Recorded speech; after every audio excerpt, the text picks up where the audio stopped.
New York City, October 1945. The war was over. American soldiers were coming home from Europe and the Pacific, flooding back into a country that had changed while they were gone. Women who'd worked in factories weren't ready to go back to being housewives. Black soldiers who'd fought for freedom overseas weren't willing to accept segregation at home. The America of 1945 was tense, transitional, caught between the world it had been and the world it was becoming. And into this uncertain moment stepped Frank Sinatra, 29 years old, the biggest singing star in America, with a radio show sponsored by Texaco and a message that would cost him everything. The show was called Songs by Sinatra, broadcast live every Wednesday night at 8 p.m. Eastern Time on CBS Radio. Texaco paid $50,000 per week for the sponsorship, which meant Frank was earning $2.6 million per year from this single show alone. In 1945, that was more money than the President of the United States would earn in 20 years. The format was simple. Frank sang popular songs, chatted with celebrity guests, took requests from studio audiences. It was entertainment, pure and simple, light, easy,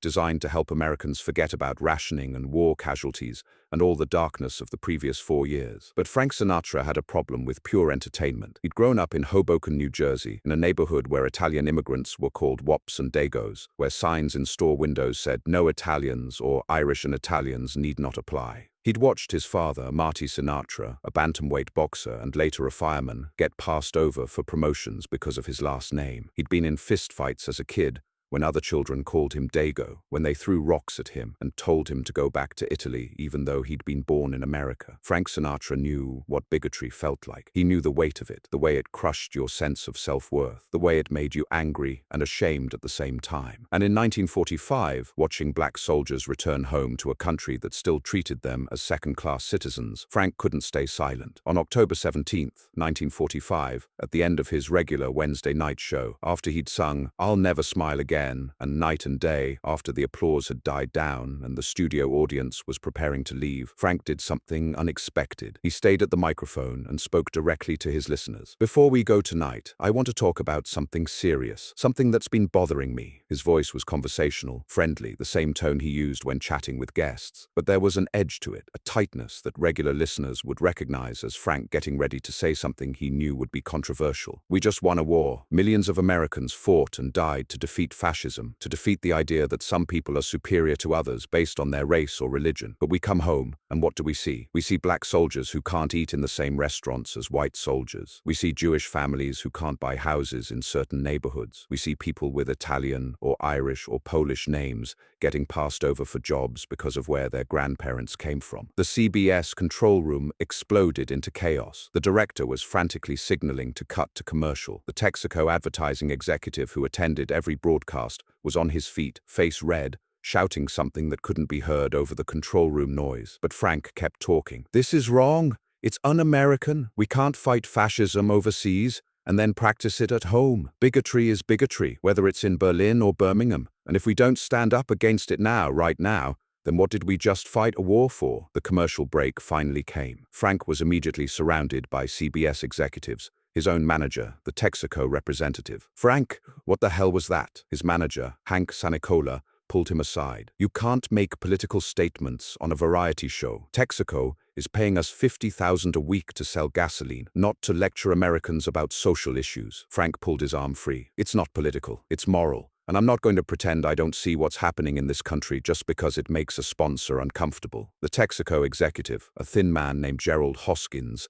approached with a tight smile that didn't reach his eyes. "Mr. Sinatra, that was quite a speech. Unfortunately, it wasn't what Texaco contracted for. We sponsor your show to associate our brand with quality entertainment, not with controversial social commentary." Frank's jaw tightened. "Controversial? You think saying bigotry is wrong is controversial?" Hoskins's smile disappeared. "I think telling our customers in Texas and Alabama and Georgia that they're un-American is controversial and bad for business. Then maybe your customers in Texas and Alabama and Georgia need to hear it." Frank started to walk away, but Hoskins's next words stopped him. "Mr. Sinatra, we have a contract. 26 weeks, $50,000 per week. If you continue making these statements on air, Texaco will have no choice but to exercise our termination clause. We'll pull our sponsorship, and this show will be cancelled." Frank turned back slowly. "Is that a threat?" Hoskins adjusted his glasses. "It's a clarification of our business relationship. You sing, we pay. You turn the show into a platform for social activism, we stop paying. Simple as that." Frank walked out of the studio without responding. He went home to his apartment in Manhattan, poured himself a drink, and sat in the dark thinking. $50,000 a week. That was more money than his father had earned in his entire life. That was enough to buy his mother the house she'd always dreamed of, to send his kids to the best schools, to never worry about money again. And all he had to do was stop talking about bigotry on his radio show, just sing the songs, make people happy, keep his opinions to himself. It would be so easy. But Frank couldn't do it, because every time he thought about staying silent, he remembered being 10 years old in Hoboken, walking home from school, and having a group of older Irish kids surround him. "Hey, Dago, why don't you go back to Italy?" He tried to explain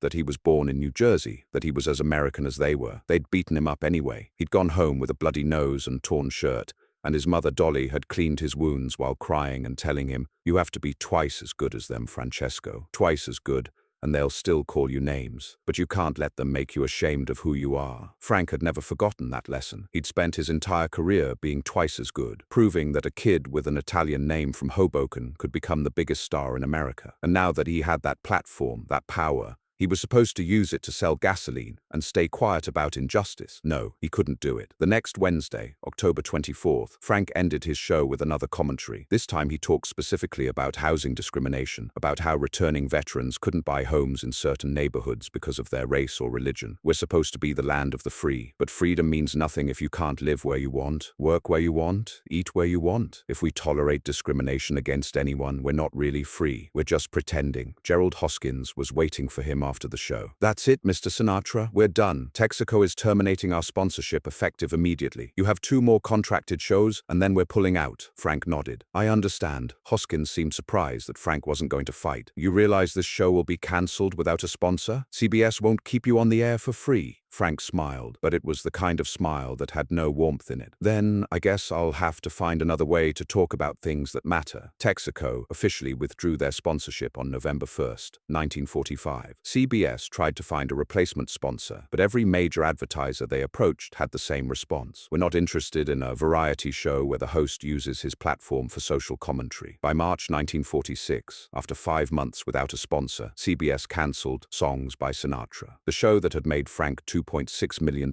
per year was gone. The final broadcast was on March 13th, 1946. Frank sang "Put Your Dreams Away," his closing song, and then gave one final statement. "This is the last episode of this show. Texaco pulled their sponsorship because I talked about bigotry and discrimination. They said it was bad for business. Maybe it was, but staying silent would have been bad for my conscience. I grew up being called names because of my last name. I watched my father get passed over for jobs because he was Italian. I know what discrimination feels like. And now I see it happening to Black Americans, to Jewish Americans, to every group that's considered different. And I can't stay quiet about that, not even for $50,000 a week." He paused, looking directly at the studio audience, at the CBS executives watching from the control room, at the millions of listeners across America. "Some people think entertainers should just entertain, that we shouldn't have opinions about serious issues. But we're citizens first, entertainers second, and if we see injustice and say nothing, we're part of the problem. So I'm going to keep speaking out, maybe not on this show since this show doesn't exist anymore, but somewhere,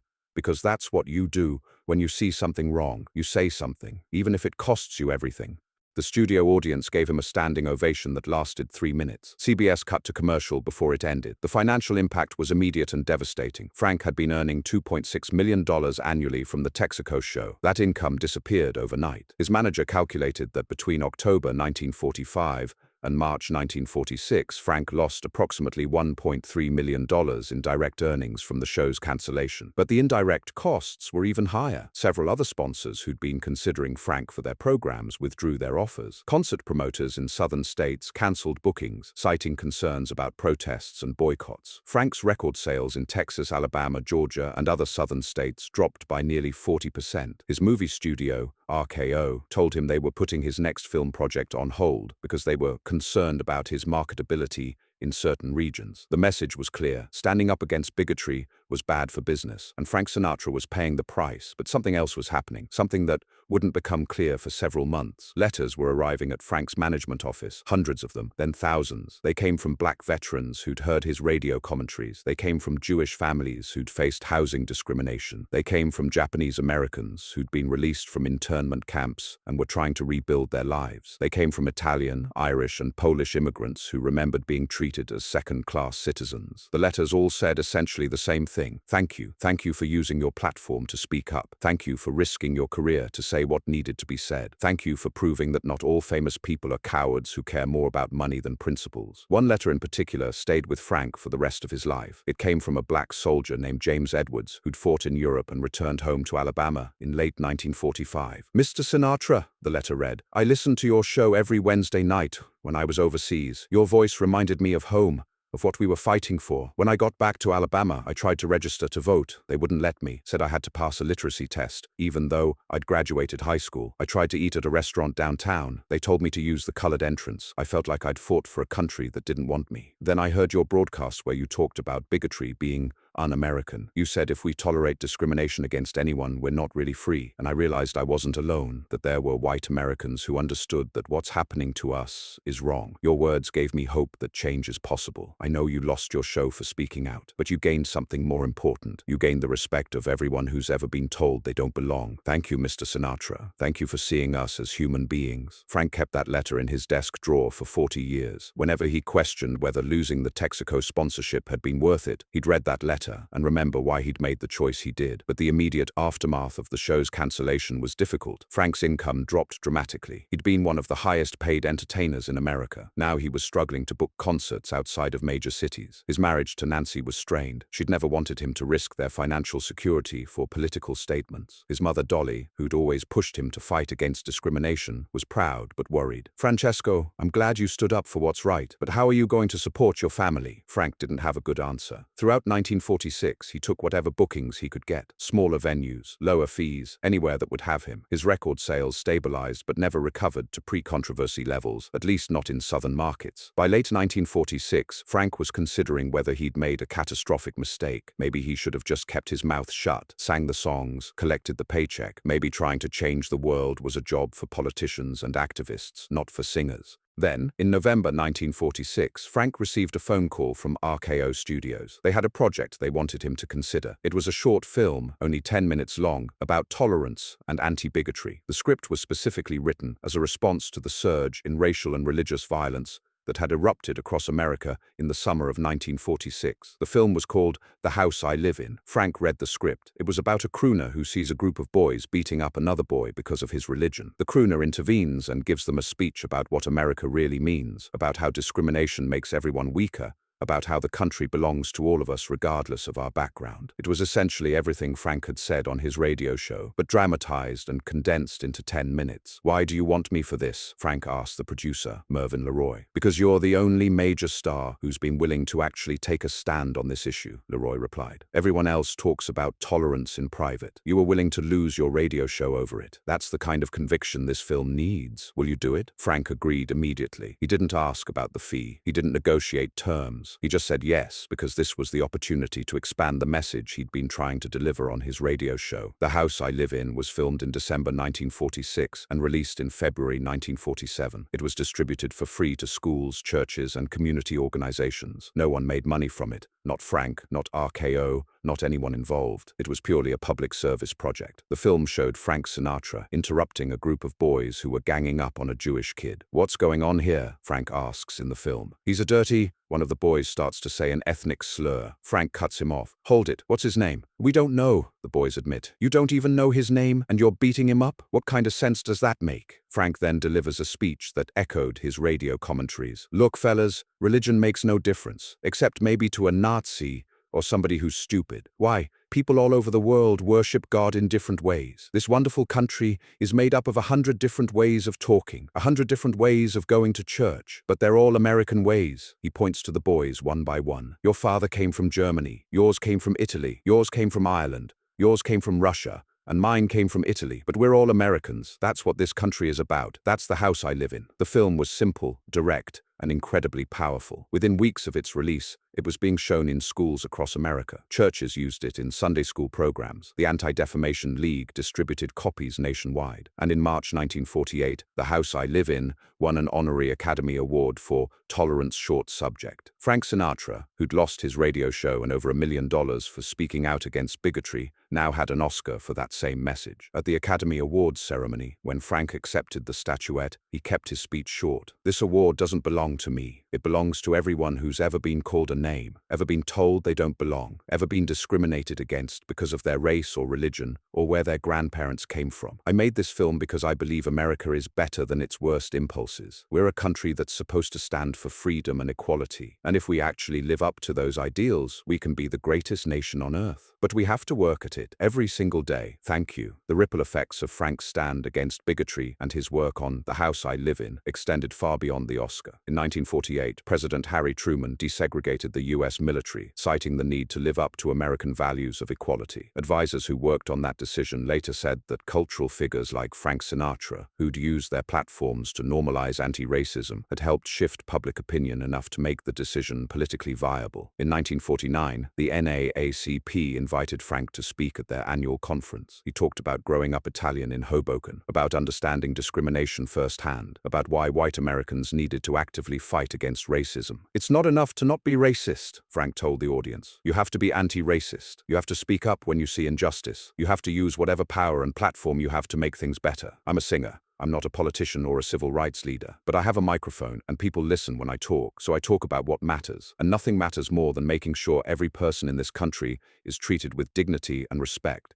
The NAACP gave Frank their Life Achievement Award in 1987, 42 years after he lost his Texaco sponsorship. In their citation, they specifically mentioned his willingness to sacrifice his radio show and over $1 million to speak out against bigotry at a time when most celebrities stayed silent. By the 1960s, when the civil rights movement was in full force, Frank Sinatra's 1945 to 1946 radio commentaries were being rediscovered by historians and activists. They represented an early example of a white celebrity using their platform to advocate for racial justice at significant personal cost. Martin Luther King Jr., in a 1965 interview, was asked about white allies in the fight for civil rights. He mentioned several people, including Frank Sinatra. Mr. Sinatra understood, long before most white Americans, that discrimination diminishes everyone. His willingness to lose his radio show over this issue back in 1945 showed a courage that we desperately need more of today. Frank never talked much about losing the Texaco sponsorship. When reporters asked about it in later years, he'd give short answers. "I said what needed to be said. Texaco disagreed. That's business." But according to his daughter Nancy, in his private moments, Frank was proud of that decision. "He told me once that losing the Texaco show was the best career move he ever made," Nancy wrote in her biography of her father. Not financially, obviously it cost him over $1 million,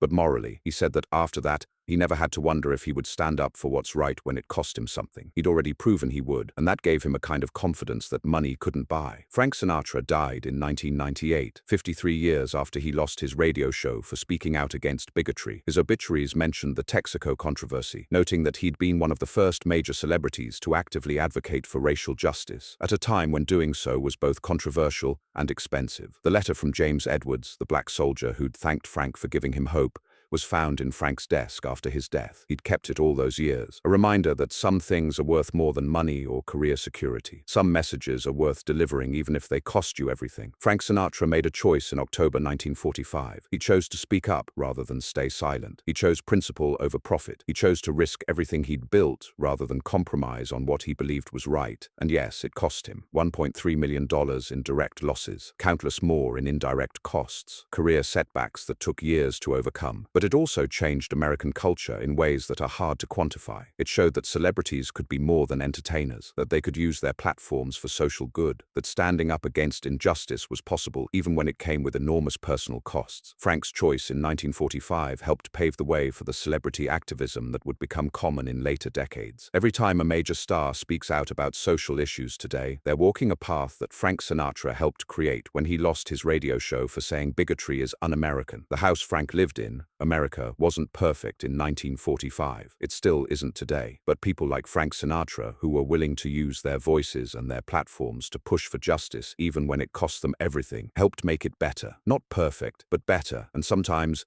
that's all you can ask for. Some people sing to make people happy. Frank Sinatra sang to make people think. And when thinking wasn't enough, he spoke up, even when it cost him $1 million and his radio show. Especially then.